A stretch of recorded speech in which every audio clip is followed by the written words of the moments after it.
코인베이스 재상장을 노리는 우리의 리플 SEC가 다시 칼날을 갈고 있나요? 암호화폐 거래소 코인베이스 화면을 보시는 코인베이스와 같은 암호화폐 거래소도 증권처럼 미국 SEC 규제 감독 방안을 검토하고 있다. No! 2022년 4월 7일 목요일 아침 암호화폐 소식입니다. 게리 겐슬러 위원장, 투자자 증권시장과 동일한 보호가 필요하다. CFTC와 협업해서 암호화폐 거래소 감독 방안 마련을 지시할 것이다. 어떤 의미인지 한번 기사 보시면서 또 저의 주관적인 소견 여러분께 소상하게 발표보도록 하겠습니다.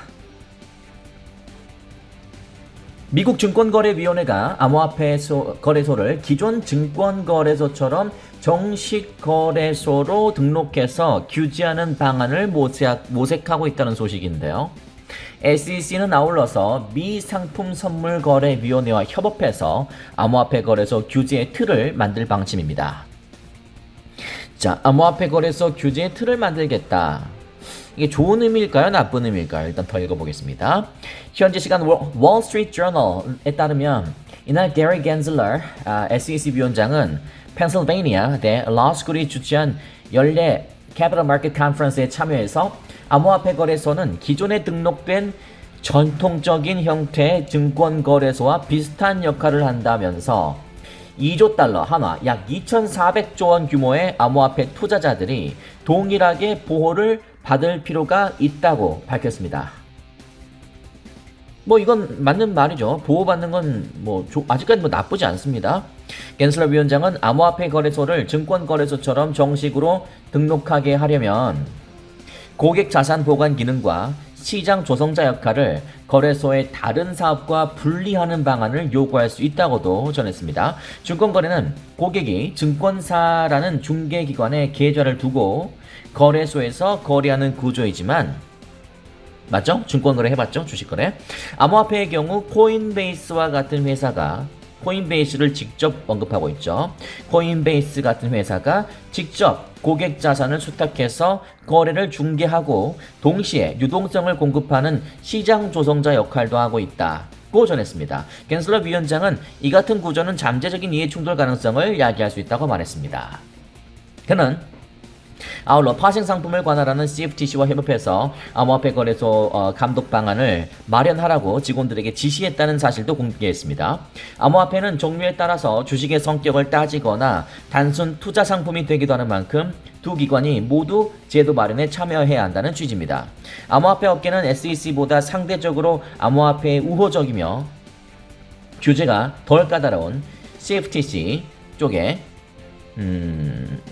CFTC 관할에 속하는 쪽을 선호했습니다. 그간 암호화폐 업계는 SEC의 감독을 받지 않기 위해서 미 의회를 상대로 적극적인 로비 활동을 벌여왔다라는 기사가 있는데요.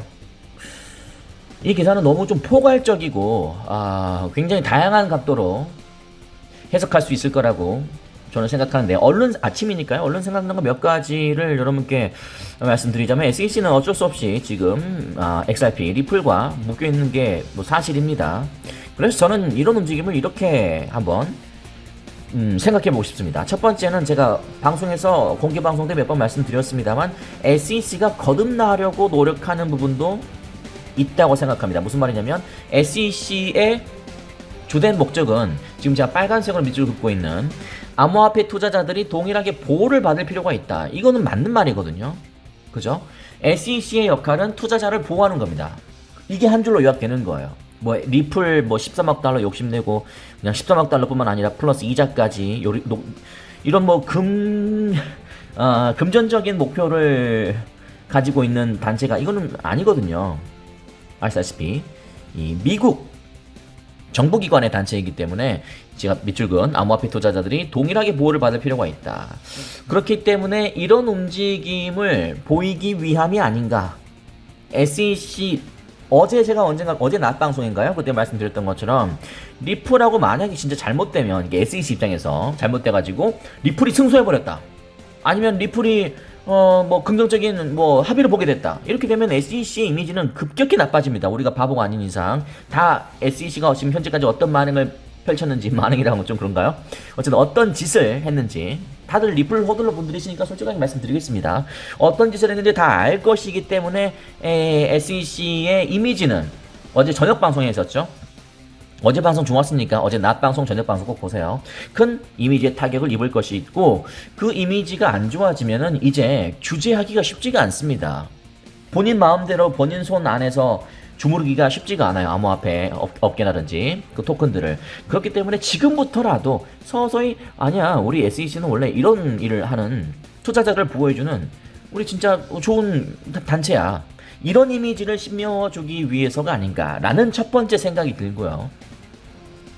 두 번째는 코인베이스를 아까 이례적으로 여기 언급했잖아요. 그걸 봤을 때 지금 코인베이스에서 리플을 상장 페이지를 시켰는데 지금 어차피 제가 말씀드린 것처럼 우리의 두 가지 분명한 목표, 분명한 전제 조건 중에 첫 번째는 SEC와 긍정적인 합의 또는 승소, 두 번째는 코인베이스 재상장, 이거 두 가지를 노리고 가야 된다라고 여러분께 말씀드렸잖아요. 이 두 가지는 여러분 스스로한테 믿음이 있어야 돼요. 둘 중에 하나라도 믿음이 없다. 좀 SEC 이길까? 모르겠다. 코인베이스 나중에 지금 당장은 아니더라도 재상장 될까? 리리스팅 될까? 아닌 것 같은데? 그렇다면은 XRP를 갖고 있을 필요가 없다고 제가 수차 언급한 바 있잖아요.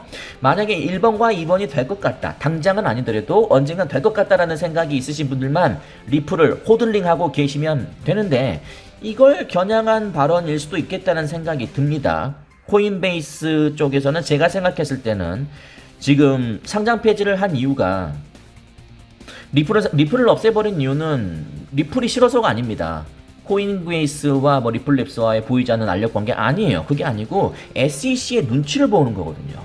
왜냐면 SEC가 증권이다라고 한 거 보니까 그건 나중에 본의 아니게 코인베이스가 피해를 입을 수가 있어요. 그래서 미리 어떻게 될지 모르니까 나중에 다시 재상장시키면 되는 일이니까 일단은 제외시키자라는 의미에서 우리가 2020년 12월이었네요. 그때 199원까지 떨어졌을 때 그랬었거든요.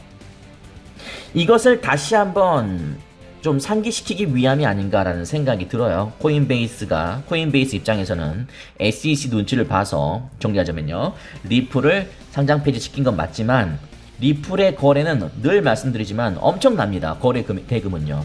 코인베이스에 다시 편입시켜서 나쁠 게 하나도 없습니다. 오히려 코인베이스 입장에서 봤을 때는 리플이 상장 폐지가 되면서 상장 리스트에서 없어지면서 오히려 수수료적인 면에서 조금 매출이 떨어졌을 수도 있어요. 당연히 그런 거 아니겠습니까? 그런 거를 감안하고 있을 텐데 이것을 사전에 미리 또 괜히 불필요하게 미리 재상장 우리 코인베이스 CEO인 루이스 암스트롱이 아니라 누구죠? 브라이언 암스트롱이 고심하고 있다.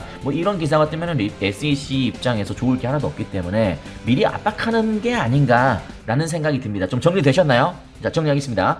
첫 번째, SEC의 이미지를 공고히 하기 위해서 지금 이런 기사를 퍼뜨리는 게 아닌가.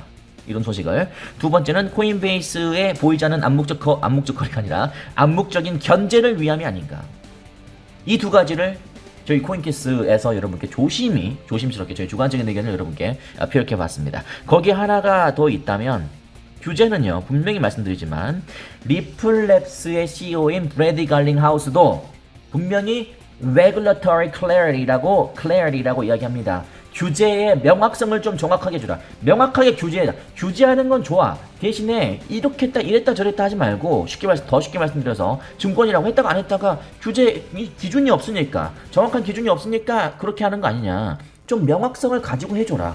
그러면 오히려 리플도 불확실 정도 벗어지는 게 아니겠느냐라는 이야기를 하는 것이기 때문에 규제만 딱 놓고 봤을 때는 이게 리플 투자자분들에게는 안 좋은 건가? 라는 생각을 할 수 있겠습니다만 다시 생각해보면 규제는 나쁜 것이 아니고요.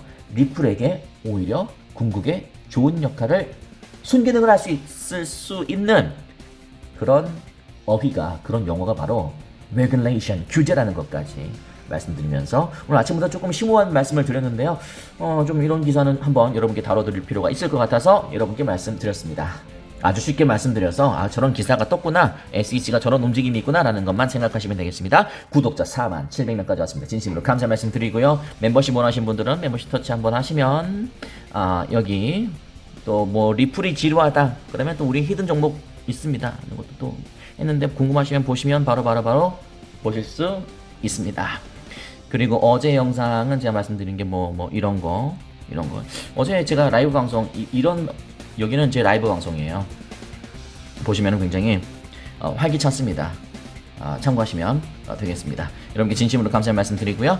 저희는 잠시 후에 생방송은 10시에 하려고 노력할 테니까요. 이따가 잠시 후에 10시에 알림 뜨면 바로 들어오셔서 이 오른쪽 분들처럼 실시간 채팅도 잘 해보시기 바라겠습니다. 아유, 또 되게 활발했어요. 회원 가입도 많이 해주시고 또 슈퍼챗도 나왔습니다. 여러분께 진심으로 감사의 말씀 드리겠습니다. 저희는 잠시 후에 10시에 라이브 방송 때 뵙도록 하겠습니다. 좋은 아침입니다.